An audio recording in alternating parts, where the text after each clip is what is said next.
Bradesco. Entre nós, você vem primeiro. Olá, boa noite. Boa noite. Criminosos têm se passado por funcionários do Sistema Único de Saúde para invadir aplicativos de mensagens. Em São Paulo, uma mulher perdeu o número do celular depois de receber uma ligação de um estelionatário que tinha todos os dados pessoais dela. Eram quase 5 da tarde quando a Bruna recebeu a chamada telefônica. A massoterapeuta não percebeu, mas ali ela começava a ser vítima do crime. Do outro lado da linha, uma pessoa se identificou como representante do SUS, avisando que a caderneta de vacinações estava incompleta e que ela deveria tomar a 4ª dose da vacina contra a Covid. Na hora eu falei, realmente eu não tomei a 4ª dose. Ele falou, então vai chegar uma senha de agendamento no seu celular. Nisso, o meu celular, ele ficou com a tela branca inteira. Eu repeti o número que eu estava vendo, que foi tudo muito rápido, muito. Sem saber, a Bruna tinha acabado de passar para o criminoso o código de verificação do aplicativo de mensagens dela, que havia sido instalado em outro aparelho. E não demorou muito para eles começarem a agir. A minha cliente estava deitada na maca, ela falou, Bru, você mandou essa mensagem agora? Na mesma hora. Eu falei, que mensagem? Pedindo R$450 por Pix? Eu falei, não. Ela falou, seu celular foi clonado. Outras amigas da massoterapeuta também receberam pedidos de depósito sob a alegação que o aplicativo do banco dela não estava funcionando. Para um dos contatos, os criminosos disseram que Bruna tinha sido sequestrada. A Josi desconfiou da história e pediu uma chamada de vídeo pelo aplicativo de mensagens. Eu retornei nas 2 ligações e eles não me atenderam. Foi um susto muito grande, porque é uma pessoa que a gente gosta muito. O golpe usando o nome do SUS é inédito até para quem é especialista em direito digital e crimes cibernéticos. Mas a novidade para por aí, porque o modo de agir dos criminosos já é bem conhecido. Este advogado diz que a fraude começa com o acesso ilegal aos dados de quem vai ser enganado. Os estelionatários, eles tinham uma base ali com o nome, com o endereço, com as doses da vacina que ela havia tomado. Então, existiu aí um vazamento, muito provavelmente, de dados, aonde foi possível realizar esse golpe. Eu só estou vivendo de camande. Eu estou, catatônica, assim, eu não sei o que pensar. Nós entramos em contato com o Ministério da Saúde, mas não tivemos retorno. Veja agora outros destaques do dia. Alexandre de Moraes manda soltar o presidente do PL, Valdemar Costa Neto. Motorista atropela 30 pessoas em bloco de carnaval em Minas Gerais. Polícia investiga a morte de uma criança que caiu do prédio no Rio de Janeiro. Israel diz ter encontrado o túnel do grupo terrorista Hamas embaixo de escritório da ONU para refugiados palestinos. Nossa equipe acompanha com exclusividade o treinamento militar israelense para resgatar soldados durante confrontos. E no futebol, os gols da rodada do Paulistão e a apresentação do novo técnico do Corinthians.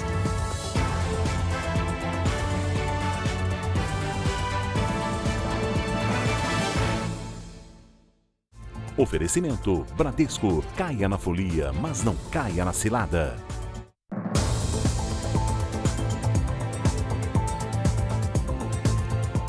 A polícia investiga a morte de uma criança que caiu da varanda de um prédio na zona oeste do Rio. Ela era filha de uma diarista que trabalhava no apartamento. Muito abalado, o pai da menina esteve no Instituto Médico Legal pela manhã para liberar o corpo da criança. Maria Clara da Silva Souza, de 3 anos, morreu depois de cair do 3º andar de um prédio na Barra da Tijuca, zona oeste do Rio. Uma queda de aproximadamente 12 metros de altura. O resgate foi rápido. Um helicóptero do Corpo de Bombeiros chegou a pousar na avenida para prestar socorro. A nossa aeronave levou para o nosso heliponto da Lagoa. Ali a gente conseguiu transferir para uma ambulância avançada e dali ela foi levada para o Hospital Municipal Miguel Couto, ainda com vida, porém muito grave. Apesar do socorro rápido, Maria Clara não resistiu aos ferimentos provocados pela queda. A polícia investiga o caso e a principal hipótese é que tenha sido um acidente. A criança estava com a mãe, que era diarista no apartamento. A mulher deve prestar depoimento na próxima semana. Segundo o registro de ocorrência, a menina brincava na varanda do apartamento enquanto a mãe fazia faxina. O local é fechado por uma proteção de vidro e apenas uma pequena parte estava aberta. A queda teria ocorrido no momento em que a mulher precisou descer até a portaria do prédio para buscar o almoço que havia pedido. O apartamento já foi periciado. Os acidentes domésticos estão entre as maiores causas de mortes de crianças e adolescentes com até 14 anos no Brasil. Segundo dados do Ministério da Saúde, são registradas mais de 8.000 mortes todo ano no país. É importante deixar sempre um adulto monitorando 100% do tempo. Se você mora num local alto, é importante ter grades ou as redes, que dão bastante segurança. Independente se você mora no primeiro, segundo, terceiro, quarto andar, é importante ter uma rede de proteção. Quando você vai visitar alguém na visita, se existe essa rede, se não existir, fique você na varanda ou feche a varanda e garanta que ela esteja fechada durante todo o tempo que você vai ficar, ou fique de forma que você não deixe a criança passar. Um homem foi preso depois de atropelar cerca de 30 pessoas em um bloco de carnaval, em Minas Gerais. O teste de bafômetro mostrou que ele dirigia embriagado. 3 vítimas tiveram ferimentos graves. Testemunhas registraram o atendimento dos feridos na calçada. Juliana mora perto do local e acordou com o barulho da confusão. Quando eu abri o portão, vi um tanto de pessoas deitadas no chão, ensanguentadas, sabe? E eu não tinha visto o carro ainda. As vítimas foram atropeladas nesta avenida em São Gonçalo do Rio Abaixo, a 86 quilômetros de Belo Horizonte. Os bombeiros socorreram os feridos, inclusive o motorista do carro. Chegando no local, deparou com um veículo, e várias vítimas. O motorista, que estava em situação grave e estava sendo agredido por populares. De acordo com a polícia, o motorista de 44 anos conhecia as vítimas e também estava na festa. Ele disse que perdeu o controle da direção ao tentar descer a rua. Quando chegou neste ponto, o carro atingiu as pessoas que estavam no bloco de carnaval e só parou naquele portão. Quando o bloco começou a deslocar da área de concentração para a área principal do evento, que fica na praça central da cidade, as pessoas começaram a seguir um caminhão de som e ele, por algum motivo, decidiu entrar no veículo dele e se dirigir em direção à área central. Depois de ser atendido no pronto-socorro da cidade, o motorista fez o teste do bafômetro, que confirmou a embriaguez. A maior parte das vítimas foi encaminhada para hospitais da região. As pessoas em estado grave precisaram ser levadas até Belo Horizonte. Em nota, a Prefeitura de São Gonçalo do Rio Abaixo lamentou o acidente e disse que fez um esforço com a Secretaria de Saúde para garantir a transferência de feridos, já que os hospitais estão lotados devido aos casos de dengue. O motorista recebeu voz de prisão por dirigir embriagado e também será investigado por lesão corporal. A polícia do Rio de Janeiro encontrou o carro do ator Edson Caldas Barbosa, que está desaparecido desde a semana passada. O veículo foi localizado na cidade de Queimados, na Baixada Fluminense. Após uma perícia, os policiais identificaram marcas de tiros e vestígios de sangue no carro. Edson Caldas Barbosa, que fez parte do elenco da novela Gênesis da Record, foi visto pela última vez há uma semana. O ator também trabalhava como entregador de aplicativo. A Câmara dos Deputados aprovou esta semana um projeto de lei que proíbe a venda e o uso de linhas cortantes em pipas. A proposta, que ainda precisa passar pelo Senado, prevê multa e até a prisão de quem for flagrado com este tipo de material. Essas imagens mostram o momento em que uma motociclista é atingida por uma linha de pipa cortante em Campo Grande. Ela teve um corte profundo no pescoço, mas sobreviveu. Já a esposa do Éder não teve a mesma sorte. A enfermeira Kátia Pavanelli tinha 34 anos e morava em Três Lagoas, interior de Mato Grosso do Sul. Após ter o pescoço cortado por uma linha quando andava de moto, Kátia ainda tentou buscar socorro, mas não resistiu. Você tenta levantar de manhã, tenta buscar aquela força onde você não tem. Então, para mim é um vazio, para mim é uma dor. Eu não sei quando que vai passar, quando que vai diminuir. O fio cortante, quando não é comprado, é produzido de forma artesanal, numa mistura de vidro com cola. A linha de cerol, ou linha chilena, como também é conhecida, geralmente é usada em disputas de pipas. Vence quem conseguir cortar no ar a linha do adversário. Apesar dos riscos e diversos casos que terminaram em morte, O país não tem nenhuma lei que reprima o uso da linha cortante em pipas. Apenas legislações nas esferas estadual e municipal tratam do tema. Mas um projeto já aprovado na Câmara dos Deputados prevê punições rígidas para quem usa, vende ou fabrica este tipo de produto. No caso dos fabricantes e comerciantes, a multa pode chegar a R$30 mil. Além de ter o estabelecimento fechado, os proprietários podem ser punidos com prisão de 1 a 3 anos. Se a linha cortante for apreendida com um menor de idade, a multa para os pais ou responsáveis pode chegar até 40 salários mínimos e dobra em caso de reincidência. Para virar lei, o projeto precisa passar pela votação no Senado e depois ser sancionado pelo presidente Lula.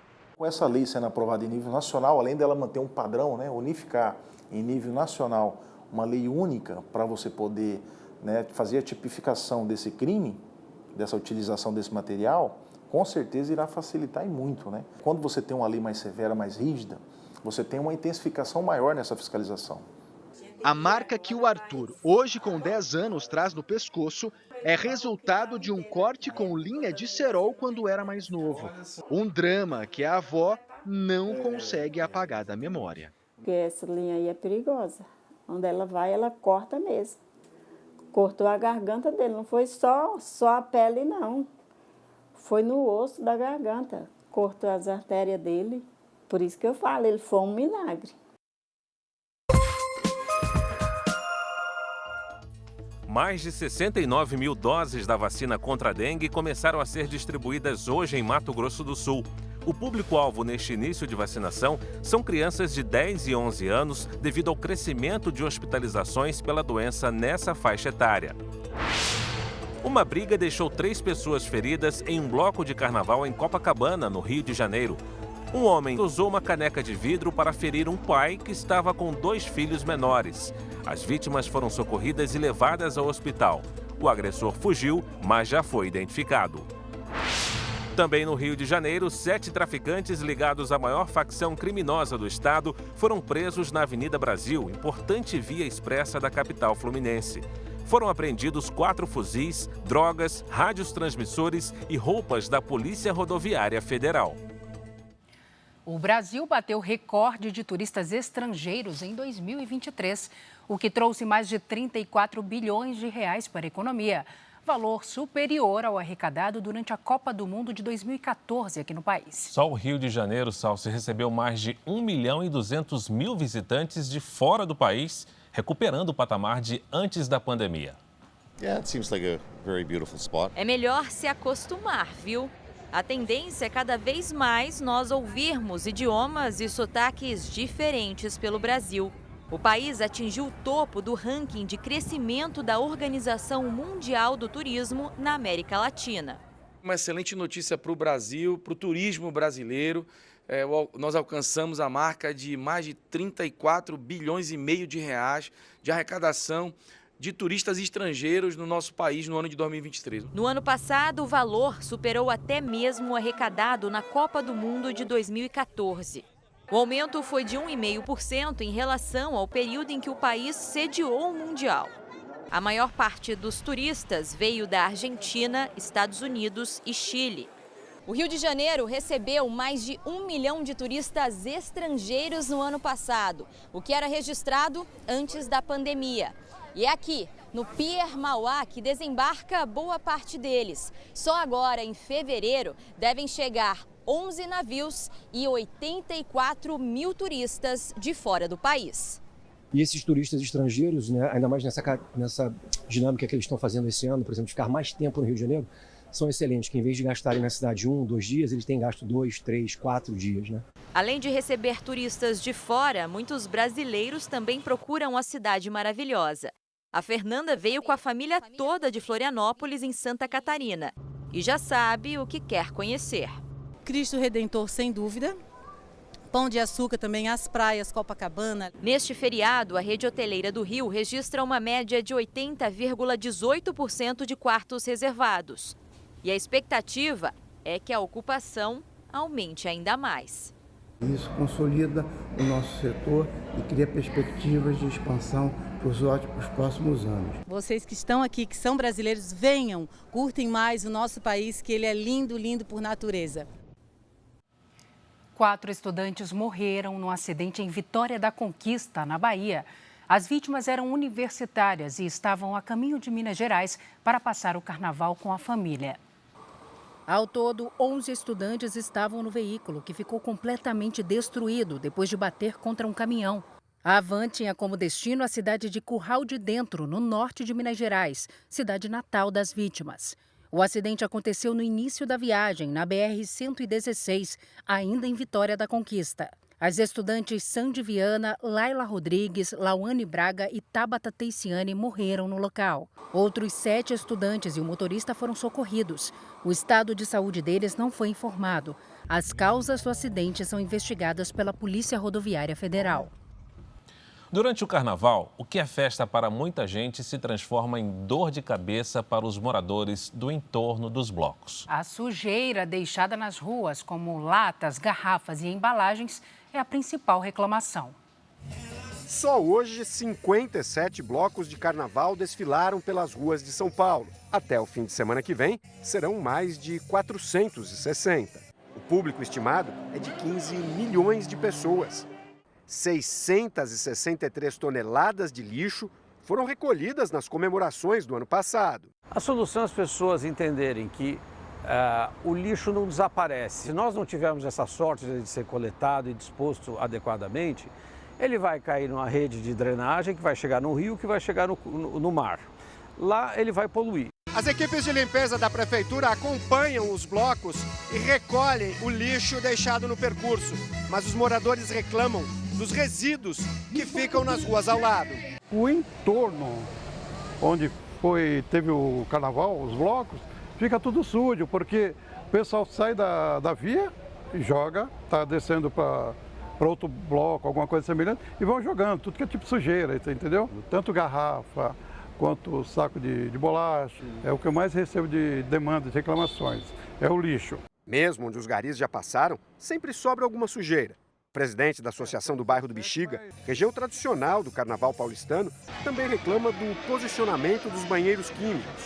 O cheiro de urina, mas todos esses resíduos que ficam comprovando aí que passou um bloco, isso é horrível para a nossa comunidade. A Prefeitura de São Paulo informou que não vai se manifestar sobre as reclamações dos moradores. Onde há concentração de pessoas, tem impacto, mas a educação de cada um pode diminuir as consequências. Muita gente jogando muito lixo ao mesmo tempo num curto espaço de tempo. Então não tem como só resolver isso se as pessoas não tiverem educação, né? Você não pode descartar lixo na rua, fora de lixeira, porque te incomoda carregar um quarteirão, um saquinho de alguma coisa. Esse é o fundamental para a gente resolver isso daí. A Organização das Nações Unidas voltou a ser envolvida em uma polêmica na guerra entre Israel e o grupo terrorista Hamas. O exército israelense encontrou um túnel dos terroristas embaixo da sede da ONU, na cidade de Gaza. Israel mostrou um mapa com uma projeção do túnel. Além de passar debaixo do prédio da ONU, que prestava assistência a refugiados palestinos, o túnel também fica perto de uma escola. Uma estratégia dos terroristas do Hamas para evitar bombardeios na região. O grupo tem usado civis como escudos humanos. As forças de defesa de Israel mostraram que a estrutura contava com eletricidade, sistemas de segurança e painéis de controle. O exército acredita que o local era usado como uma base de onde os terroristas comandavam ataques contra o território israelense. A ONU diz que o prédio foi desativado depois dos atentados de outubro e pediu uma investigação independente. Essa agência humanitária das Nações Unidas já era alvo de críticas desde o mês passado, quando a organização demitiu 12 funcionários suspeitos de envolvimento nos ataques terroristas que deram início à guerra. Vários países suspenderam o financiamento à organização. Ainda na faixa de Gaza, o corpo de uma menina de 6 anos foi encontrado hoje pela família, 12 dias após a garotinha ter pedido ajuda por telefone à organização humanitária Crescente Vermelho Palestino durante um tiroteio. A ligação durou 3 horas. Hind Rajab estava neste carro com 2 tios e 3 primos que tentavam fugir da cidade de Gaza. Todos morreram, mas as circunstâncias das mortes ainda não estão claras. Enquanto o novo acordo de cessar-fogo é negociado, as ofensivas contra o terrorismo em Gaza prosseguem. O primeiro-ministro israelense Benjamin Netanyahu determinou que o exército retire os civis da região antes de novas ofensivas. As operações têm como objetivo destruir bases terroristas e libertar os reféns. Em Tel Aviv, houve manifestações pedindo que todos os sequestrados sejam trazidos de volta para casa. E a luta de Israel contra o terrorismo vai além da faixa de Gaza. No norte do país, na fronteira com o Líbano, as forças de defesa combatem outro grupo terrorista, o Hezbollah. Nossa equipe acompanhou o treinamento do exército israelense para o resgate de militares feridos. Uma missão em que cada segundo pode fazer a diferença. Em terra, no ar. Equipes prontas para entrar em ação e salvar soldados no meio do fogo cruzado. Os vídeos feitos na faixa de Gaza mostram momentos de tensão após soldados serem feridos em confronto com terroristas. Segundo as forças de defesa de Israel, desde o início da guerra em Gaza, mais de 1.000 militares feridos foram resgatados por helicópteros do exército. As ações de salvamento são feitas por equipes formadas por médicos e homens treinados para missões de resgate em meio aos conflitos. Nós acompanhamos um dos treinamentos no norte de Israel em uma zona militar. As simulações têm um objetivo claro: gastar o menor tempo possível com a aeronave em solo em zonas de conflito. O tempo é o fator mais importante aqui. A comunicação com a equipe médica que está no ar é feita por rádio. Um sinalizador é usado para indicar o local exato do salvamento. O trajeto até lá é calculado com cuidado para evitar novos ataques. Agora é uma corrida contra o tempo. Assim que o helicóptero pousar, a equipe aqui em solo tem apenas 60 segundos para concluir a operação e transportar o soldado ferido até a aeronave. Numa zona de conflito, cada segundo é decisivo no salvamento.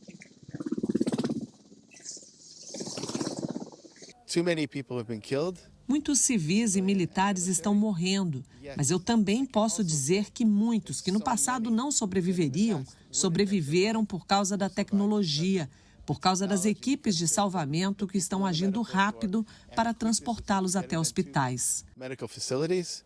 A Noa é médica e se alistou há pouco tempo, antes do conflito em Gaza começar. Ela faz parte do grupo de salvamento que atua no norte do país, onde o Hezbollah, grupo de rebeldes que apoia o Hamas, tem usado mísseis e foguetes para atacar Israel. A Noa usa uniforme militar, assim como os outros soldados, também usa armas, mas além disso, ela carrega suprimentos para salvar vidas. A Noa é uma médica, ela vai mostrar aqui para a gente o que mais ela tem aqui no uniforme. So what else you have here in uniform, like the medical supplement? So I have my scissors right here and 2 tourniquets. One of them is Ela está dizendo que tem uma tesoura, tem um torniquete. You can see that I have here bandages. Bandagens também. É muito bom fazer parte da equipe médica, assim como do batalhão. É um momento único. É difícil para todos, mas eu tento concentrar nas coisas boas. Veja a seguir. Preso em operação da Polícia Federal nesta semana, presidente do PL, Valdemar Costa Neto, tem liberdade provisória concedida. Tensão no Corinthians. Novo técnico é apresentado sob forte pressão da torcida.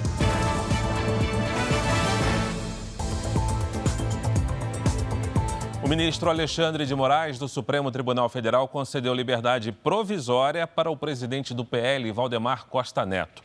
Ele foi preso na última quinta-feira durante a operação da Polícia Federal que investiga a suposta organização de um golpe de Estado. A repórter Lívia Veiga está em frente à Superintendência da PF em Brasília e traz as informações ao vivo. Lívia, boa noite para você. Oi, Fara, boa noite para você, boa noite a todos. O ministro Alexandre de Moraes seguiu o parecer da Procuradoria-Geral da República, que levou em consideração a idade de Valdemar Costa Neto, de 74 anos, e também o fato do crime ter sido cometido sem violência.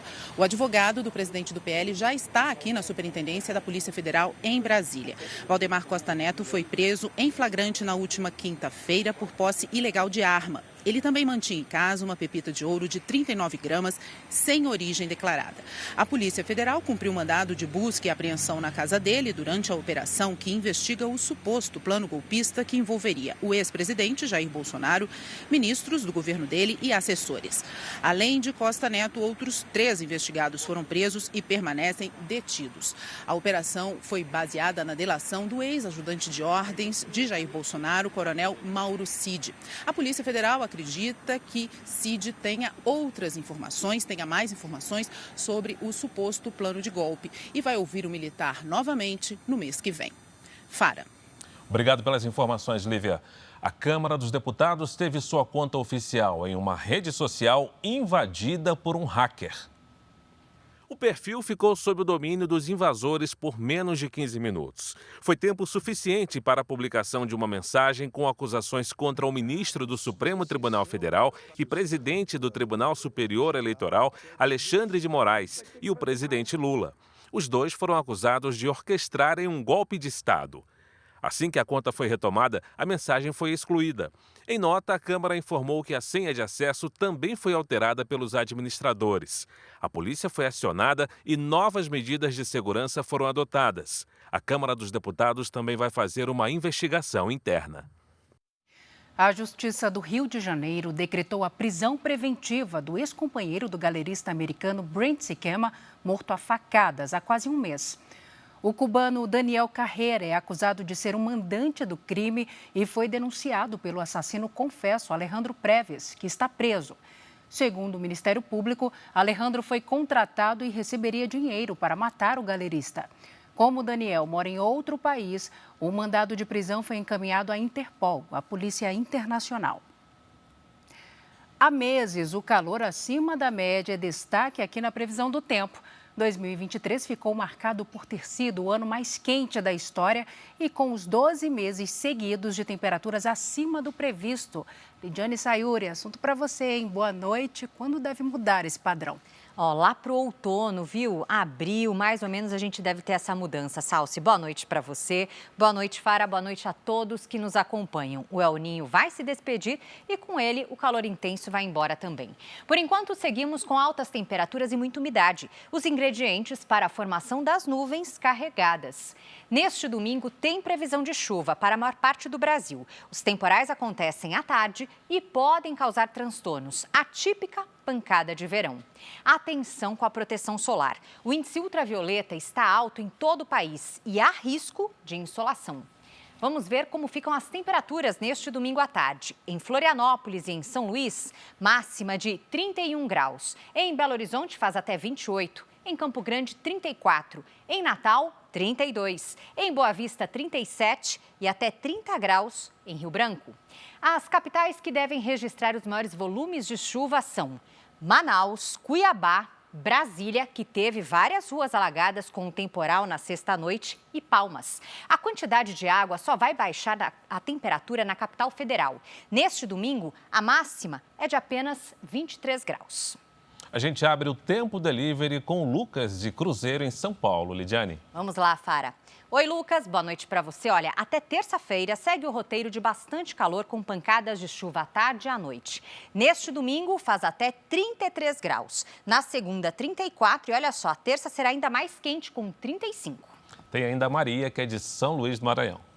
Maria, aqui na nossa tela, seja bem-vinda ao nosso Tempo Delivery. A chuva por aí só serve para aumentar a sensação de abafamento. Nos próximos dias, pode chover a qualquer hora e a temperatura fica perto dos 30 graus. Previsão personalizada para qualquer cidade do Brasil e do mundo é aqui no Tempo Delivery. Mande seu pedido pelas redes sociais com a hashtag você no JR. Salsi, Fara, bom domingo. Para nós, Lid. Obrigada. Para você também, Lid. Vamos acompanhar agora os destaques do Domingo Espetacular. Os bastidores do julgamento que atraiu a atenção do mundo. Depois de mais de um ano preso, Daniel Alves senta no banco dos réus e conta uma nova versão para se livrar da acusação de estupro em uma casa noturna. Essa é uma das estratégias para tentar aliviar a pena. Qual será o destino do jogador, hein? Que já foi ídolo do futebol. O Domingo Espetacular vai à Bolívia mostrar a caravana da beleza que mutilou dezenas de brasileiras. A empresa prometia tratamentos estéticos, mas as pacientes dizem que foram vítimas de erros médicos. Tem alerta. A gente mostra como criminosos convenceram o funcionário de uma grande empresa a desviar milhões criando um robô virtual igualzinho aos chefes dele. E agora, como saber se a pessoa que você vê e ouve não é também uma inteligência artificial programada para roubar? A expressão também, ele está fazendo também? Não é só a boca. Não é só a boca. A pizza bem diferente que tem conquistado fãs. Uma receita que faz centenas de pessoas formarem filas nas ruas todos os dias. E você vai se surpreender ao descobrir que a pizza leva apenas 3 ingredientes. E um deles, mais comum do que muita gente imagina, é no Domingo Espetacular. Um pouco mais tarde, às 8 horas da noite.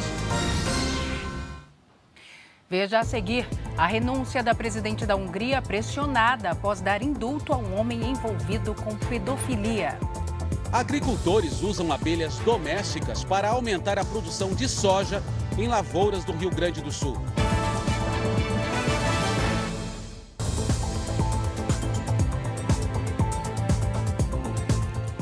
Vazamento de dados a favor de grupos criminosos.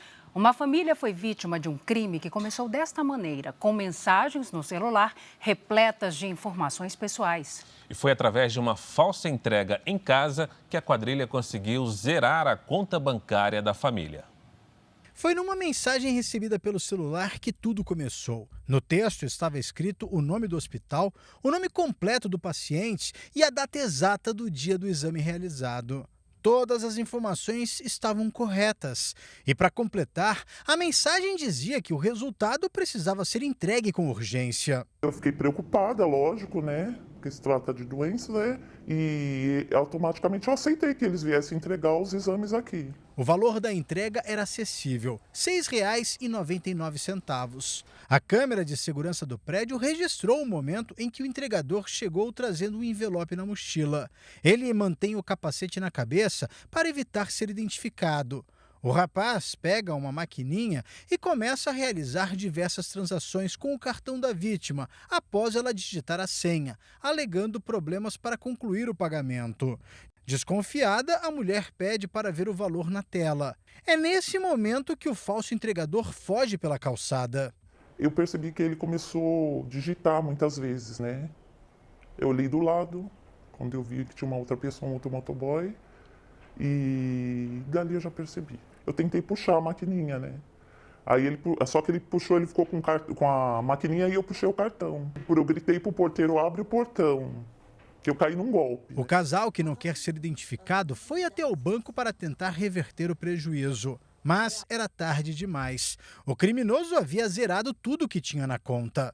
Consegui bloquear, mas eu já tinha visualizado de que já tinha feito o saque já. Eu já vi que já ia limpado minha conta, levaram tudo. O golpe do entregador acontece quando as quadrilhas conseguem informações da vida das vítimas e criam histórias para convencê-las a efetuar os pagamentos. As mentiras são tão convincentes que muitas vezes as vítimas acabam se esquecendo de adotar alguns cuidados. E é aí que está o perigo. Eu sempre tomo muito cuidado com esse negócio de usar cartão, mas como? Foi de um local que ele fez o exame. E sobre doença, a gente parece ficar meio... não pensa, né? Segundo especialistas, alguns cuidados devem ser tomados em situações como essa. Como, por exemplo, nunca entregar o cartão a ninguém. Sempre conferir o valor que aparece no visor da máquina antes de digitar a senha. Duvidar quando aparecer qualquer pessoa cobrando por algo que não foi solicitado. E evitar uma superexposição nas redes sociais. Esse advogado ressalta que é importante sempre fazer o boletim de ocorrência e guardar o máximo de provas. Dependendo do caso, a própria instituição pode ser responsabilizada pelo vazamento das informações. Se ficar constatado que houve vazamento de dados por parte da instituição, seja um laboratório, seja um hospital, eles vão responder, sim, por uma possível indenização com relação à Lei Geral de Proteção de Dados. Você fica bem assustado mesmo. O JR vai falar agora de turismo. Um dos destinos internacionais mais procurados por brasileiros já não está tão em conta. Agora, quem viaja para a Argentina precisa gastar um pouco mais. Isso porque o país vive uma transição de governo e a inflação fechou acima de 20% em janeiro. Esse casal do interior de São Paulo comprou o ingresso para esse show de tango, com direito a empanadas e vinho, por 84 mil pesos. O que significa que para os dois, o passeio saiu R$ 340. Eu achei assim, o jantar aqui não compensou, por isso que nós optamos só pelo show e a bebida. A opção mais cara de jantar nesse tango pode chegar a R$ 420 por pessoa. Preocupados com o orçamento da viagem, Giovana e Gabriel, do Rio de Janeiro, cortaram alguns passeios da lista. A gente está querendo ir naquele do barco, que é do Tigre. Eu tô achando um pouco caro, mas a gente está vendo ainda se vai fazer. Ainda vale a pena, a comida vale a pena e tudo mais, mas não está tão baixo quanto a gente esperava. Essas brasileiras também estão gastando mais do que imaginavam nos passeios. Então, eu achava que seria bem mais barato. O passeio que eu fui para o Uruguai, para Colônia, eu paguei R$ 387 em Pix. Então, eu não achei que seria um valor tão alto.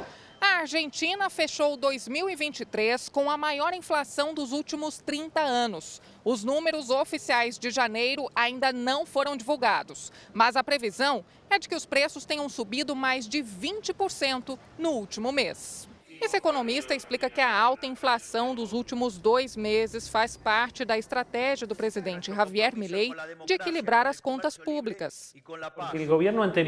O governo anterior tinha muita inflação reprimida. Os preços do transporte, combustível, comida e da luz estavam congelados. É algo que já sabíamos que ia acontecer. Não é uma surpresa, ele diz.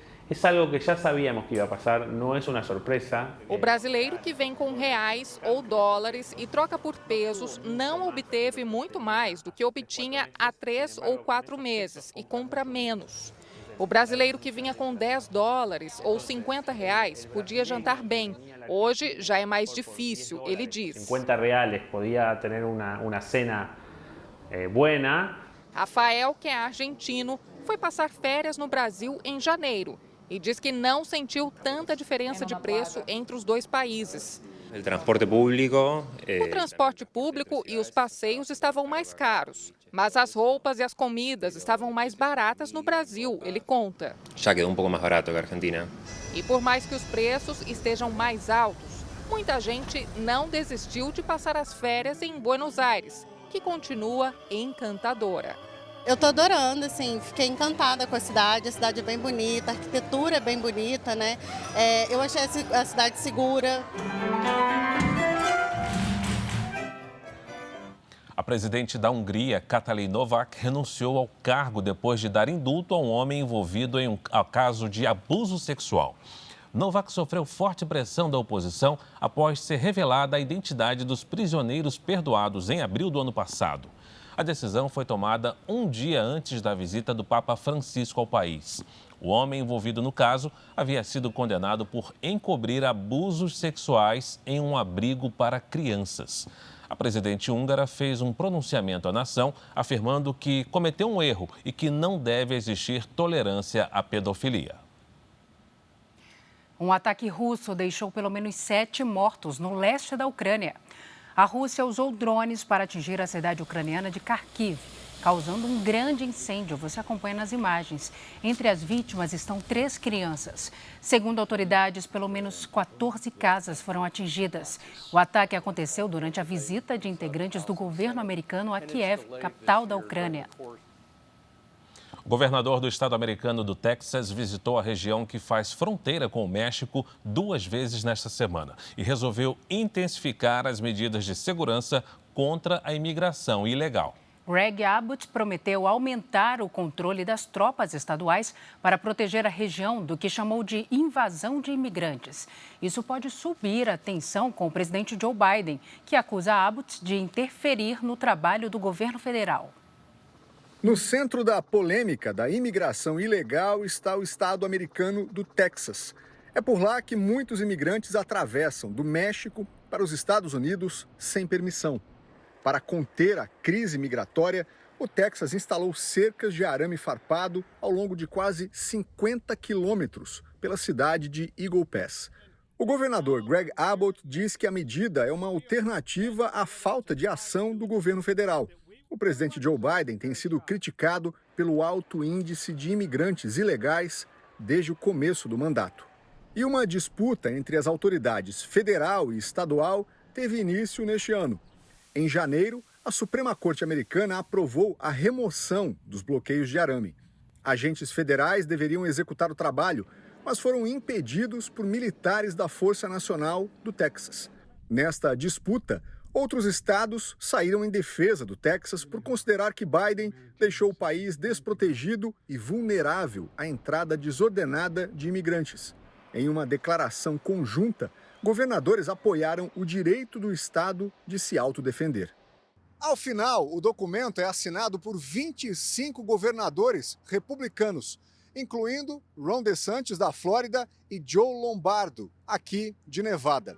Os dois estados, ao mesmo tempo em que tentam controlar a entrada de imigrantes, dependem da mão de obra estrangeira. Na Flórida, imigrantes formam uma parcela importante dos operários da construção civil. Em Nevada, que fica perto da fronteira mexicana, hotéis e cassinos também dependem de mão de obra estrangeira. Essa imigrante vive aqui há 24 anos, é professora e diz que as pessoas podem tentar uma vida melhor nos Estados Unidos. Mas para isso, há regras e elas precisam ser respeitadas. We have to follow rules. Além do presidente Biden, o secretário de Segurança Interna dos Estados Unidos, Alejandro Mayorkas, é alvo de críticas. Deputados republicanos tentam retirá-lo do cargo.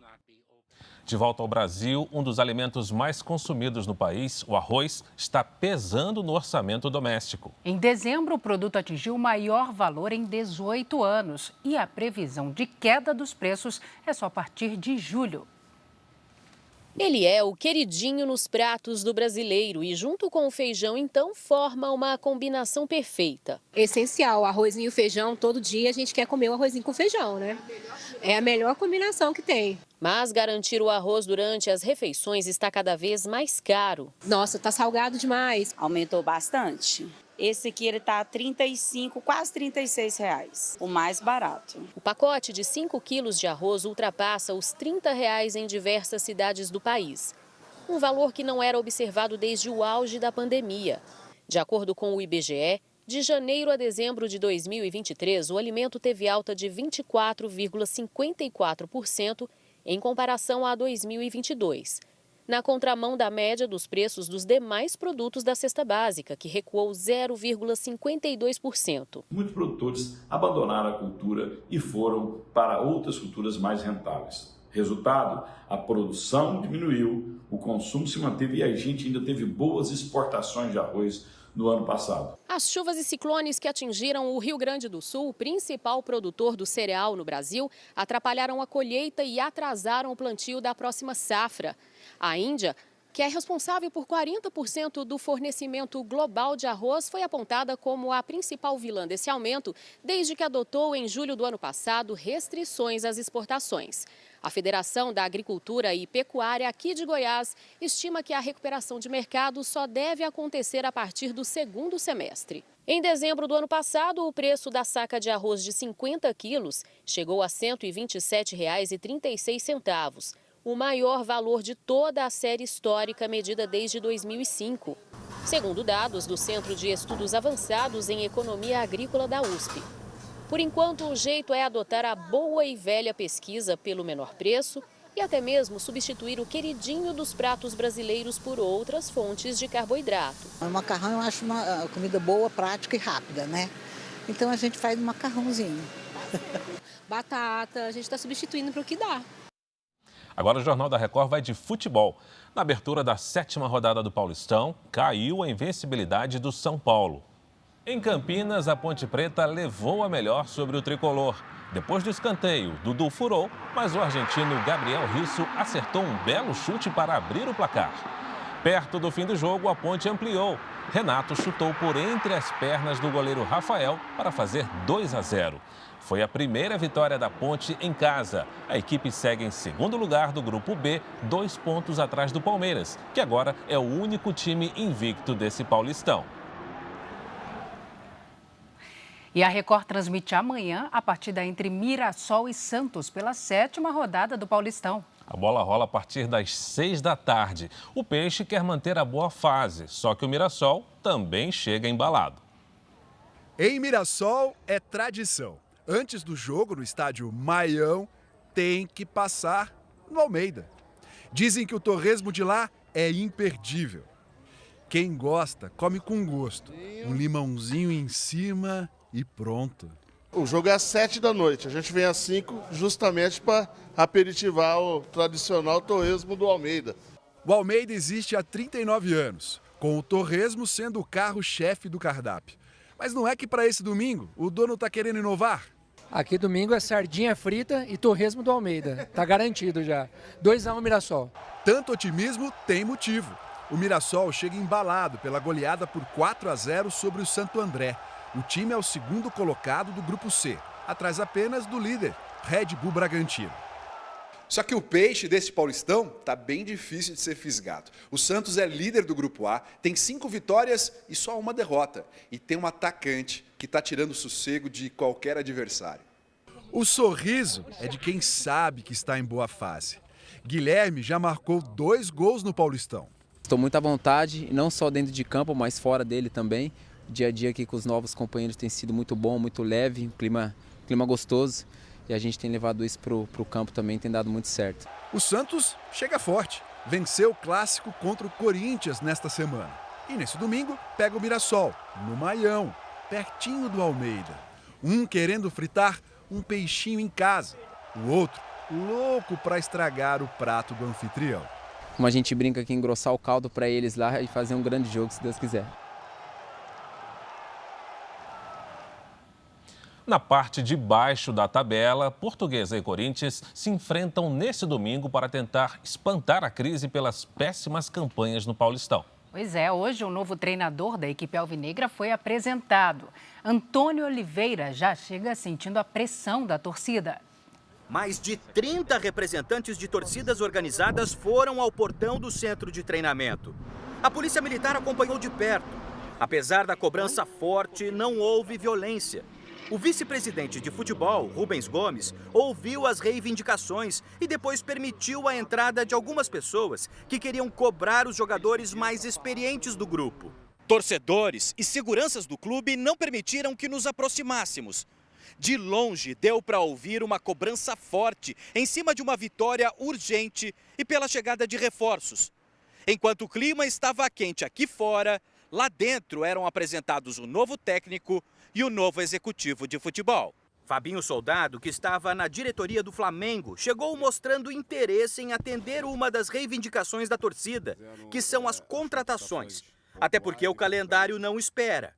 Minha primeira data é 16. Então nós temos até dia 16 para poder tentar trazer algum jogador. Fabinho também participou das negociações para trazer o técnico Antônio Oliveira, português de 41 anos que estava no Cuiabá. O novo técnico comandou 2 treinos do Corinthians e chegou prometendo mudar a mentalidade do time, que precisa de confiança, depois de 5 derrotas seguidas pelo Campeonato Paulista. Se eu quisesse zona de conforto, tinha ficado onde estava, portanto, e nessa perspectiva é falar a pouco e os resultados é que vão falar mais alto.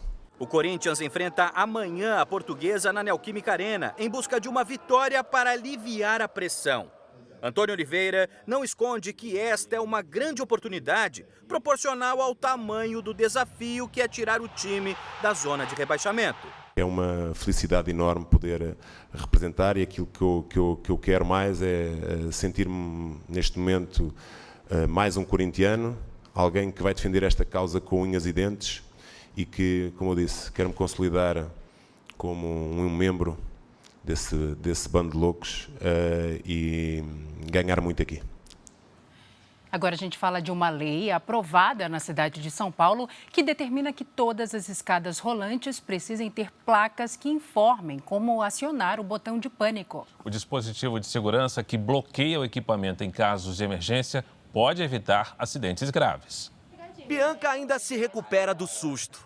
No ano passado, ela e o filho de 5 anos desciam a escada rolante de uma estação de trem em São Paulo quando a criança se abaixou para pegar um brinquedo que havia caído e acabou com a roupa presa entre os degraus. Então eu me joguei no chão junto com ele, para apoiar ele aqui com o braço assim, com uma mão aqui e a outra estava tentando tirar a calça. O garoto ficou com a roupa completamente rasgada e ainda teve arranhões pelo corpo. Segundo a mãe, houve dificuldade para encontrar o botão de segurança. Podia ter sido pior, graças a Deus não foi porque eu tive ajuda para tirar ele, mas teria facilitado muita coisa, né? Não teria acontecido o que aconteceu. Acidentes em escadas rolantes no Brasil são mais comuns do que se imagina. Na primeira quinzena de janeiro, um idoso de 75 anos morreu após o carrinho de um ambulante travar a saída de uma escada rolante no metrô do Recife. O equipamento continuou funcionando. Com o tumulto, o idoso tentou passar pela lateral da escada, mas perdeu o equilíbrio e caiu de uma altura de 7 metros. Manuel Francisco da Silva não resistiu. Um projeto de lei em tramitação no Congresso Nacional prevê tornar obrigatória a instalação de itens de segurança em escadas rolantes de todo o Brasil. Na maior cidade do país, uma legislação semelhante já está em vigor. Uma nova lei aprovada este ano na cidade de São Paulo determina a instalação de placas com instruções sobre como acionar o botão de pânico nas escadas rolantes de estabelecimentos comerciais. A sinalização deve ficar num local de fácil visualização, para que o funcionamento da escada seja interrompido em casos de emergência, permitindo o desembarque das pessoas em segurança. O prazo para se adequar é de 90 dias. Quem não cumprir a lei estará sujeito a multa de até R$1.000 para cada escada rolante irregular. Mesmo com reforço na segurança, especialistas alertam que também é preciso redobrar a atenção para evitar acidentes. Entre as recomendações estão nunca sentar nos degraus e tomar cuidado com roupas compridas que podem enroscar no equipamento. A gente conta, sim, tanto com a vigilância dos estabelecimentos para que esses botões sejam utilizados de maneira correta sempre e, por óbvio, a gente conta também com a população, educação da população para que não use esse botão de maneira indevida. O número de casos de Covid tem aumentado no norte do país. Diante do crescimento, a Fiocruz recomenda que crianças e idosos evitem aglomerações durante o carnaval. Teve fila para tomar vacina nesse posto de saúde em Belém. A Camila trouxe o filho para reforçar a imunização. É preciso que os pais venham, assim como eu estou vindo agora, fazer esse reforço com meu filho. Não só isso, mas também atualizar o esquema vacinal dele, que é de muita importância. A Fundação Oswaldo Cruz alerta para o aumento no número de casos da Covid-19 na região norte. Amazonas, Tocantins e Pará são os estados com a situação mais grave. No Pará foram confirmados mais de 6.400 casos da doença e 32 mortes em janeiro. Crianças e jovens foram os mais afetados. Segundo o Ministério da Saúde, 973 pessoas morreram por Covid este ano em todo o país. A Fiocruz faz um alerta para as aglomerações durante o carnaval, que podem fazer aumentar o número de casos de Covid. Por isso, os cuidados devem ser redobrados. Nesse momento, o mais recomendado nesses estados que estão com aumento de internações por Covid é que, infelizmente, fique em casa para poder se proteger nesse momento. O cultivo da soja ganhou uma aliada de peso, a abelha. Um projeto piloto da Embrapa, a empresa brasileira de pesquisa agropecuária, recorreu ao inseto para aumentar a produtividade das lavouras de forma sustentável. E os resultados têm sido positivos, com ganhos de até 15%. Na propriedade do Ivar, em São Gabriel, a 350 quilômetros de Porto Alegre, são 1.900 hectares plantados com soja. É época de floração para a colheita que começa em abril. A expectativa é das melhores, graças ao apoio dessas pequenas abelhas que vêm ajudando no cultivo. Eu acho que é uma expectativa boa, porque tudo que é assim, de néctar e coisa assim, eles vão se paramando para a produção do melhor o grão, né? No Brasil, a soja é uma das principais culturas. Na safra 2022-2023, foi semeada em mais de 43 milhões de hectares. O uso de abelhas na polinização é um projeto piloto desenvolvido pela Embrapa em plantações do Rio Grande do Sul, Paraná e Mato Grosso do Sul, com bons resultados. Ganha o apicultor porque ele reduz os seus custos, produz muito mais mel. E também o sojicultor ganha porque aumenta a sua produtividade. As abelhas não costumam percorrer grandes distâncias e muitos pontos da plantação ficam sem polinização. A alternativa é usar uma espécie conhecida como abelha doméstica em locais estratégicos da lavoura. Caixas como estas são colocadas naquelas áreas onde não há a presença natural do inseto. Com a polinização complementar das abelhas, a produtividade da soja nas propriedades acompanhadas pelo projeto aumentou em média 15%. São 3 caixas por hectare, isso dá um total de mais ou menos de 20 mil abelhas forrageando por hectare. E com isso vem dar um acréscimo de produção, conforme os estudos comprovados pela Embrapa Soja. Aumentar a produtividade das lavouras de soja de maneira sustentável e lucrativa é um grande desafio para os agricultores. Na propriedade do Murilo, o uso de agrotóxicos é feito dentro das normas ambientais, o que beneficia plantas e abelhas. A gente tem utilizado e trazendo muito insumos biológicos. Então esses insumos biológicos, eles ajudam nos controles de doenças e de insetos e não fazem um dano tão grande ao meio ambiente, né? Sempre tem abelha ali nas flores e coisa assim, então é um sinal que tem as suas vantagens, né? E olha, nunca é tarde para começar a se exercitar e sentir no próprio corpo os benefícios das atividades físicas. Um estudo conduzido por pesquisadores da Universidade de São Paulo e publicado em uma revista científica internacional comprova que mesmo idosos que nunca tiveram esse hábito podem mudar o estilo de vida e conquistar bons resultados. Bom dia! Vamos lá pro treinão? Bom dia!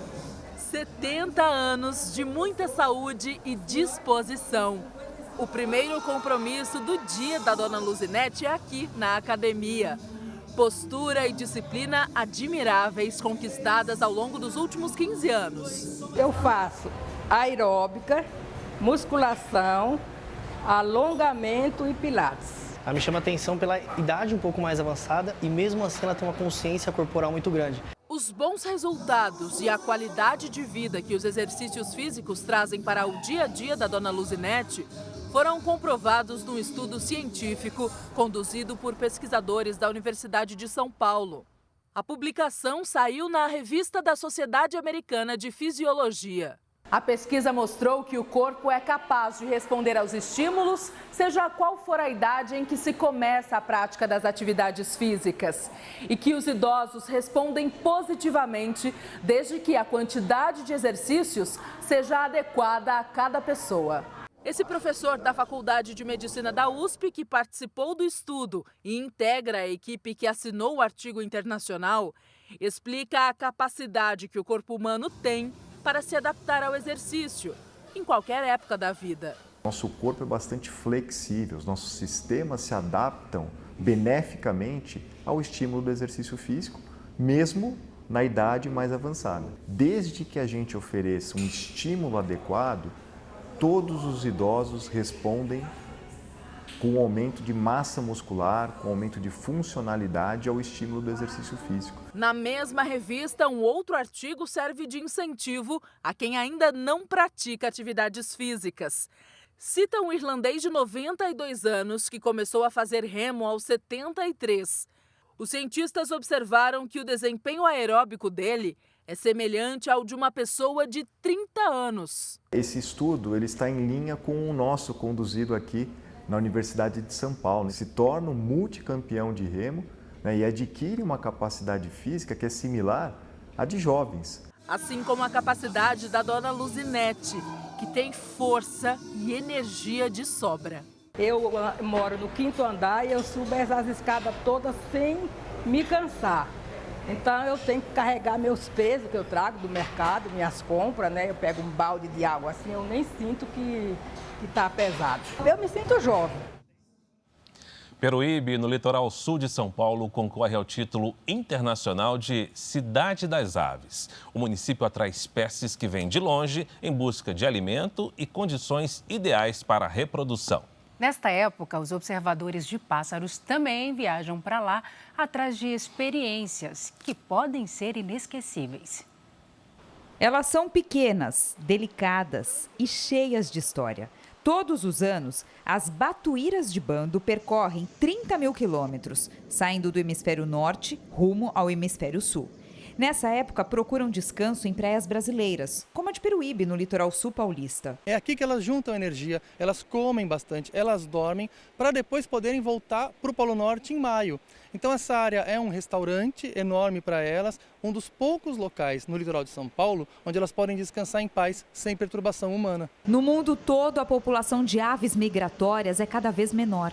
A Grácia e o Anselmo observam e contam as espécies que passam aqui pela praia. Poder entender um pouco, né, sobre os pássaros migratórios e poder tentar passar essa informação para outras pessoas, né? Educação, né? Eles são voluntários de um censo de aves feito em diferentes países. Observadores, como eles, seguem a mesma metodologia de contagem em outras regiões, para, ao final, saberem quantas aves migratórias circulam por aqui. Esse censo é para conhecer um pouco mais sobre a dinâmica das populações também. Mesmo com o sol forte e em pleno verão, alguns trechos da praia de Peruíbe são bem tranquilos, quase sem movimento. São 10 quilômetros de faixa de areia contínua, só na área urbana da cidade. Por causa dessa geografia, o lugar é escolhido por muitas espécies de aves. Não à toa, Peruíbe está concorrendo a um título internacional que nenhum outro município brasileiro tem: Cidade das Aves. Sandra registra a diversidade de pássaros da região em forma de arte. Tem alguma técnica para fotografar as aves? Eu acho que paciência, né, principal, saber lidar com frustração e ter o tempo da ave, né? Você tem que esperar quando ela se posiciona na luz certa. Às vezes você vai fotografar, ela vai embora e você tira a foto do galho. Com a mesma paciência e dedicação, Bruno e Karina estudam as aves limícolas, que são essas de pernas longas e que vivem em ambientes úmidos. Os dois também participam da campanha para Peruíbe virar a Cidade das Aves. Você tem que ter grupos de observação de aves, você tem que ter áreas verdes e Peruíbe tem diversas unidades de conservação. O último que faltava era termos uma ave símbolo e agora teremos uma ave símbolo que nos representa. O anúncio da ave símbolo será em breve. Até a filha do casal tem nome de ave, Quetzale. E ela já tem a espécie preferida para representar Peruíbe. É batuíra de pavo vermelho. O Jornal da Record termina aqui. A edição de hoje na íntegra e a nossa versão em podcast estão no Play Plus e em todas as nossas plataformas digitais. Fique agora com a segunda parte do Cidade Alerta, edição de sábado, com a Patrulha do Consumidor. E logo após tem Super Tela com o filme O Vizinho. Imperdível, viu? Boa noite para você. Uma excelente noite.